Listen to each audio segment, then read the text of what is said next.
Diddy's house. Oh, not the super. It viraled out real fast, but about 150 people died in 2 months of the super HIV, which they said was linked to overly promiscuous sexual activity mixed with drugs and it had a chemical reaction that turned this HIV into full-blown AIDS within 48 hours. Damn. They all just died. Yeah. Diddy's house. Freak out. Yeah, it seems to be more lawsuits coming out, men and women now. It just gets crazier and crazier. What did I say? They gonna drug you. Yeah, we have... They gonna put that 2C on you. And let the good times roll, baby. Yeah, we Do you think the videotapes will ever be released? Ooh. Do we live in America? He said, do we live? There's a dog poop. Because I will tell you, if you just pay attention to the testimony, there were videos on an iPad that the employees had access to, right? And you can't tell me, anyone who's watching this, they've been anywhere and something was going down and somebody said, hey man, give me a copy of that. Right? Yep. I mean, we can go back to the R. Kelly tape. That was VHS. Right. You know how hard it is to make a copy of a VHS? and it was probably 30 or 40 of them tapes in every neighborhood. Right. Right? Now we talking about digital. Now we talking about, hey man, airdrop me that video. Right. Right? Hey, spread like wildfire. Exactly. Because I am pretty sure either through the dark web or through one-sided consent of some sort, it's going to be released. Nicki Minaj, Rihanna, Chris Brown, Justin Bieber, Drake, Ron Jeremy, Denzel Washington, Beyonce, Ellen DeGeneres, Whoopi Goldberg, Lady Gaga, Chrissy Teigen, John Legend, Joan Rivers, Rob Savage. Want her to keep going? Because Jaguar Wright is just getting started. She says, everybody wonder why my smile is so deep. Everybody wonder why my eyes sparkle. Because you don't understand what it's like to live through it. It's worth it to smile. And I'm still smiling. And to anyone still questioning her, still telling her she's pointing fingers, she's got a message. Kiss her natural black behind. Bye. She says it shouldn't have to get this raw for people to wake up. It's pathetic, she says, that it takes someone naming themselves before people believe a word of it. Then she shifts to R. Kelly. She says he actually contracted HIV and kept going. Didn't slow down, didn't stop.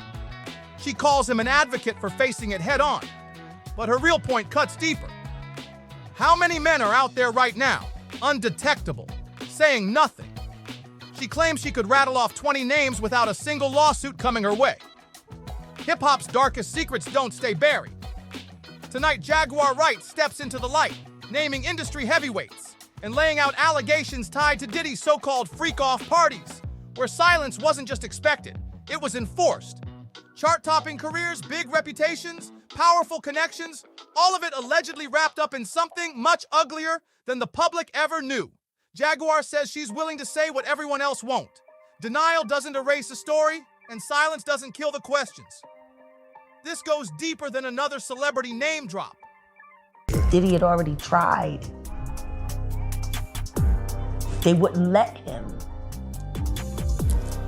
Actually, someone made reference to the fact that Diddy trying to get at Bieber the way he was trying to get at Bieber was looking a little predatory. And then Usher came in and discovered it and managed him and got custody of him and promised to look after him. And then he sent him to the diddler. Does that sound like a good guy?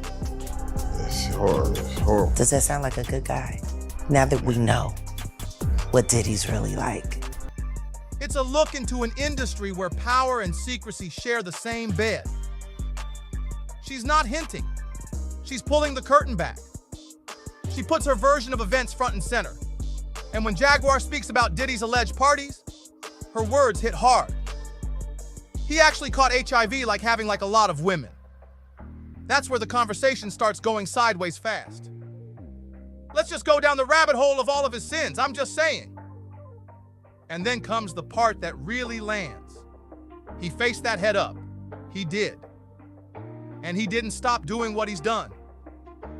She talks about men in the industry walking around undetectable, quietly spreading disease while their names stay clean.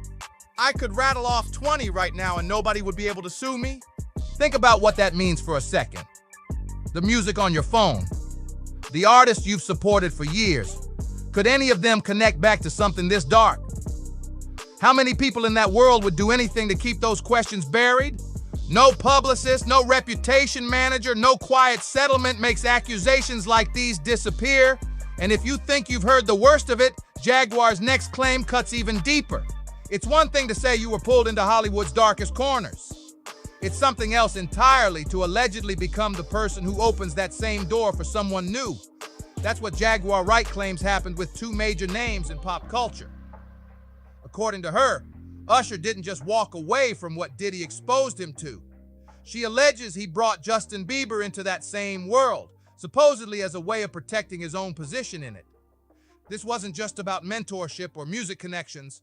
She's talking about survival and the idea that trauma, risk, and access all get passed down together. I don't recall. That's the response she mocks. Then she lays it out plainly. If a victim comes out against Usher, it'll show how egregious this is. Because if he can be a predator, then anybody can be a predator. People look at Usher and they don't see that story. They don't see the boy who got rushed to the hospital. They don't see what she says was going through his mind when he brought Justin Bieber into that circle. As a result of being around that man, Sean Puffy Combs, I don't sleep to this day. I have a problem sleeping to this day. Let's be honest. He took Justin Bieber there. Did he even try to get to Bieber for a minute? What made it worse is that Usher brought Diddy into the picture directly. Usher had already taken over management and was given guardianship of Bieber, and then handed that same guardianship to Diddy. And here's the thing. Bieber had already been hospitalized before any of that happened. That situation had already occurred, and Usher still made that move. People close to the situation pointed out that Diddy's behavior around Bieber was looking predatory from the jump. Usher reportedly stepped in, recognized it, and promised to look after the kid, then turned around and sent him straight to Diddy. That's not looking after anyone. Think about what that says about character. To take a young, talented kid and pass him off once he's inconvenient, that's exactly how these cycles reportedly work, where victims get used up and then get replaced by whoever's next in line. Questions about Justin's personal life are understandable, but nothing about his health or private struggles should be stated as fact without solid proof. Now, Justin Bieber wasn't the only one allegedly left behind by Hollywood's power structure. Craig Mack was there at the very beginning. He was one of the artists who helped launch Bad Boy Records, and Jaguar Wright has alleged that Diddy completely abandoned him once he was no longer useful. Craig eventually walked away from mainstream music and spent his final years living privately before his death in 2018. Allegations connect his isolation and declining health to his time in Diddy's orbit, but those remain allegations, not confirmed facts. His story still raises real questions about what happens to artists once the industry is done with them. Craig Mack started Bad Boy, and by the end, he had reportedly been so broken down that he moved to South Carolina, joined a cult with his family, and refused medical treatment for AIDS before dying from it. There are people who say at one point, Craig was actually ready to go public against Diddy directly. Some people say Diddy may have played a role in connecting Craig Mack with the woman who reportedly gave him an STD, and when Mack died, he refused any funeral arrangements from Bad Boy entirely. It's a bad sign when somebody walks away and joins a cult. That's what happened to Lon. That's what happened to Maze. It seems like everybody around Bad Boy ends up searching for God at some point. But Craig Mack's story might just be the tip of it. The deeper you dig, the messier things get.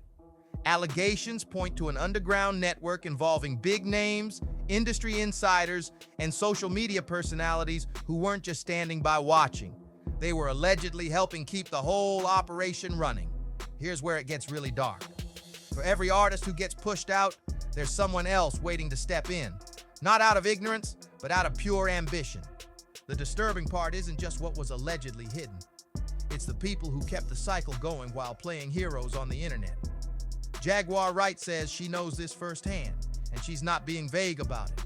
She's naming names. Ron Jeremy, Denzel Washington, Beyonce, Ellen DeGeneres, Whoopi Goldberg, Lady Gaga, Chrissy Teigen, John Legend, Joan Rivers, Bob Saget. You want her to keep going? Because she will. Chrissy Teigen knows, John Legend knows, Denzel knows, Oprah knows, Ellen knows, Sandra Bullock knows, Melissa McCarthy knows, Jimmy Kimmel knows. She says you can tell who wasn't involved by who was still online all of January, February, March, and April, posting about traffic stops when everything was going down. Nobody who actually knew anything was worried about traffic. Now here's where things shift from gossip to federal business. When agents actually showed up, searched the properties, and walked out with evidence, this stopped being a celebrity rumor. The scale of what was reportedly seized made clear this was something far beyond what people were speculating about at parties. Prosecutors later argued the evidence pointed to an organized, deliberate operation. The question was no longer what happened behind closed doors, but how long it had been running and who helped keep it going. And now, we're starting to get real answers. The indictment against Diddy details something that stopped a lot of people cold. Investigators pulled more than 1,000 bottles of baby oil and lubricant from his home. Court documents described these items being used in what were called freak-offs, elaborately staged performances that Combs allegedly arranged, directed, and often recorded himself. To pull these events off, Combs and associates allegedly moved commercial sex workers across state lines and internationally. That's not a one-night mistake. Oh yeah, let's just go down the rabbit hole of all of his sins. I'm just saying. You want to know what's wild about that though? He faced that head up. He did. And he didn't stop. And he didn't stop doing what he's done. He an advocate. Now he did do that. And period. Listen to me. He faced that head up. How many dudes is running around undetectable? G. Come on. In the game. Man. Because I could tell you 20 right now that I could rattle off names, and wouldn't nobody be able to sue me. That's a pattern. And if the evidence holds up, it points to something carefully planned around power and control. But physical evidence is only part of what's shaking people up. The bigger question is who else was in the room. For years, Diddy's alleged contact list has been treated like a secret nobody dared touch openly. Brother Bilal has claimed he witnessed Will Smith and Dwayne Martin present at gatherings connected to Diddy. These are serious allegations, and they remain unverified. Whether those were isolated appearances or something more is still disputed, but the questions haven't gone away. Will Smith has pushed back firmly when the subject comes up. His denial was strong, and that's worth noting. It isn't proof of guilt, and a forceful reaction alone doesn't settle anything either way. What's clear is that for some people allegedly caught inside those circles, the exit wasn't clean or profitable. The claimed cost wasn't just money or reputation. It was years of emotional damage, public struggles, and a silence that's only now starting to break.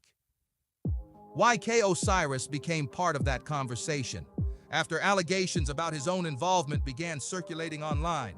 Claims swirled that he traded his self-respect just to fit in, only to get shoved to the sidelines anyway. When his pain spilled out on an Instagram Live, a lot of people wrote it off as just another celebrity meltdown. His supporters, though, say there was way more going on beneath the surface. He said it himself, raw and unfiltered. He warned people that the industry isn't what it looks like from the outside, that the flexing and the money and the fame is mostly a front. He made the point that God can strip all of it away in an instant, and that chasing that life makes you a target, not a winner. He called it flat out, the devil's game. He said the whole structure is built so you look up to the people playing it. Take away the chains, the cars, the clout, and nobody's looking at anybody. That hits different when you think about what loyalty actually costs in that world. You can follow every unwritten rule, give up your peace, your dignity, your future, and still walk away with absolutely nothing. Osiris became a case study in exactly that. And when someone starts speaking out against the system, the playbook never changes. Label them crazy, call them unstable, turn them into a punchline. Critics say that's not a coincidence. It's a silencing tactic. Osiris said, the industry runs on exploitation and manipulation behind closed doors. Instead of anyone taking that seriously, he got mocked and dismissed. People called him a lunatic. But then he started connecting specific names to specific situations. And that's where things got interesting. He brought up Meek Mill publicly offering $100,000 for anyone to prove he had no connection to Diddy. He then referenced footage allegedly involving Will Smith, asking his listeners if they'd heard about it. Whether you believe him or not, the fact that he was saying it out loud, on camera, was enough to make a lot of people uncomfortable. And look, Jaleel White was one of the originals in that circle for a long time. Carl Winslow, too. There's a lot of names coming out right now. When every other tactic stops working, the industry allegedly pulls its last move, blackmail. Orlando Brown, same as Jaguar Wright, says he's done dancing around it. He's naming names, and he's claiming the evidence he has could end careers and bring entire operations down.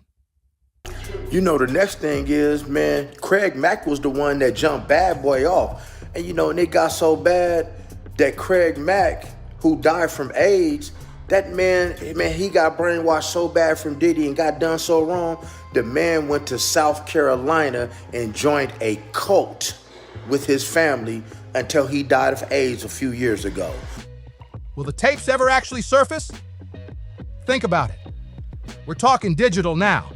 Someone just airdrops a file and it spreads in hours. Back in the day, R. Kelly's tape was on VHS, and somehow 30 or 40 copies still ended up in every neighborhood. Now, someone hits a button and it's everywhere. Brown said he's pretty confident it'll get out, whether through the dark web or through someone breaking their silence. He wasn't just talking about dirty money or shady deals. He was describing allegations of stars being exploited, their health damaged, and a cycle of fear keeping everyone quiet. The most disturbing claim involves A-list rappers, singers, and executives allegedly contracting HIV at these parties, with silence bought through cash and threats of career destruction. Attorneys have gone on camera saying more explosive information is coming. That's how Clive allegedly operated. And then Grammy season rolls around. She's with Jay. There's a reported fight between her and Clive just 2 days before, and Bobby Christina was supposedly there for part of it. Then she's gone. Ray J was the last person to see her alive. He let the drug dealer in, the one who allegedly gave her the shot, even though she was reportedly sober at that point. Bobby Brown's sister Leola has said more than once that Whitney's body showed signs of a beating. She didn't just drown in that tub. Brandy was the one who found her. But at the end of the day, everyone in that circle pledges loyalty to Clive. These allegations go way beyond embarrassing gossip. Jaguar Wright is pointing at something darker, a supposed health crisis quietly spreading through the upper levels of music and entertainment. She's also raised serious questions about the circumstances surrounding Whitney Houston's death. Her claims center on Whitney's final days, Ray J's ties to Diddy's circle, and his connection to Clive Davis. According to Jaguar, Ray J was one of the last people with Whitney before she died. She goes further than most. She alleges there was a note referencing an HIV diagnosis, and that Ray J's sister Brandy was the one who read it, not Whitney's family or her doctor. He gave that note to Brandy. Brandy read the note, got scared, and went back and told her brother Ray J. I believe Ray J went back and told Diddy what was in that note. And I believe Diddy went and told Clive Davis. I believe Diddy told Ray J to go in that room and get her nice and comfortable, and when she's relaxed, give me a call. These claims are unverified and should not be taken as fact. Jaguar also alleges Ray J witnessed something disturbing that night, but stayed quiet, and that the note wasn't just overlooked, but actively buried by people with enough power to control what got out. On a separate front, she's pointed at Meek Mill. Everybody kind of knew back in the day that Meek Mills and Puff was a little too friendly. People started noticing that the two were unusually close, dressing alike, showing up together, acting differently around each other. Speculation about what happened behind closed doors started spreading fast. Then came Diddy's infamous birthday party, and the details that surfaced around it only added more fuel. Even some people inside the industry seemed uncomfortable talking about it. Since Diddy's legal troubles hit a boiling point, Meek has gone quiet, and that silence has made people talk even more. Some believe he's keeping distance from investigators. Others are focused on what his past association with Diddy actually looked like. It is, man. This industry is not what you think it is. Don't let these people fool you, man. Before in this social media, I'm gonna give y'all a little background of me, man. Like, my life is not perfect, man. Don't think because I'm on Instagram showing this, showing that, I don't got a perfect life either. And I want you to understand that just because all these rappers show all this money and show all this fame, don't think their life is good. It's not. These people are always faking and let you know that this is not what y'all want. Do something that's low-key. Do something that can help you out other than being a target or a flashy. Because God can take this away from you real quick, and it's not a blessing from God. And I tell people that 24/7, this is the devil's game. Meek Mills got to deal with what he got to deal with based on the relationship him and Puff had, dressing alike, being cozy, Puff calling him daddy. People are looking at that and saying, Meek Mill is wrong for saying no, Diddy. But you can't tell a man how to spend his money and how to make love to his wife or his Diddy. The claims against Meek remain unproven, but the conversation around him isn't going away anytime soon. Diddy had rented a mansion for Meek Mill's birthday, shelling out around $25,000 for the place. The crew staying there was small, just a handful of people including Wolf, Mace, and Puff. And that was also the same day Diddy fired his cook, but that's a whole separate story. What made it wild is what came out later. The people who cleaned up after that party said they found loads of cocaine, razor blades, bloody sheets, and a ton of used condoms. They said the place was left absolutely disgusting, and they never even handed the drugs over to the police. Now here's where it gets deeper. This conversation isn't just about rappers and music executives anymore. Comedians are getting pulled into it too. Orlando Brown recently put Kevin Hart back in the spotlight, raising the same kind of questions Cat Williams has been asking for years about what it actually costs to reach the top. Nobody's saying for certain what Kevin did or didn't do, but the point being made is that the comedy world is serious business. And with Richard Pryor gone, God rest his soul, everybody's chasing that crown. The frustration isn't really about bashing Kevin. It's about asking why certain people don't give Cat the respect he's earned in that world. Kevin has rubbed a lot of people the wrong way. And instead of clowning someone who clearly knows the game, maybe people should be asking harder questions. Why is this information dropping now? Why does his chain look bigger than most rappers? And why, out of every comedian out there, does he still own a $3 million mansion in Malibu?